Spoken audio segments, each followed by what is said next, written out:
This is going to be a quick unboxing of the IFROO Webcam A1 that I purchased on Amazon. It's supposed to be 1080p, and we'll figure out if it actually is. So let's go ahead and unbox this. It sells for Amazon for $21.99, and I'll leave a link in the description for that.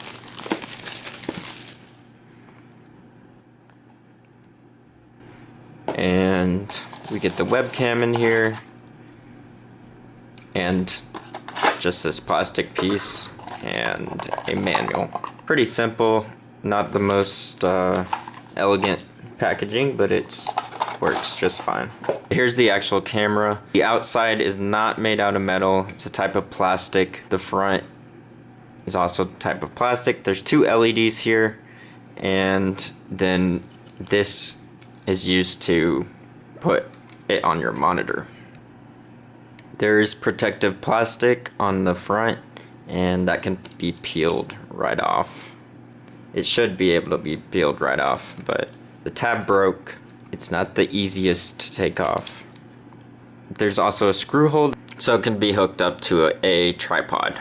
So now I have it plugged in through standard USB, and it shows a light for power and also a green light. The green light tells you that it is recording, so if the green light is off, then your camera's not being used.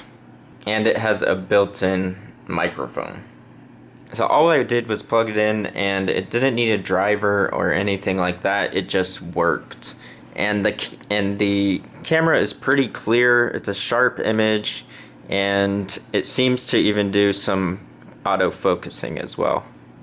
And as you can see from this webcamtest.com, it shows you that the webcam resolution is 1920 by 1080.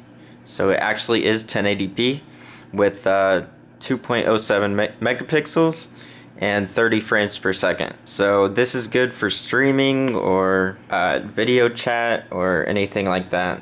It also works with Obs Studio. Here you can see it is working perfectly with Obs Studio. Just add the standard video capture device, and it works right out the box. No drivers or CD needed. I think that about covers it. It actually is a 1080p camera. It's pretty cheap, and it is listed on Amazon, and you can check the link in the description. The monitor that I'm using is a Huion pen tablet, and I also have a video on that as well, so go check that out. Link is in the description. Thank you all for watching, and I hope you enjoyed this. If you like these types of videos, please subscribe.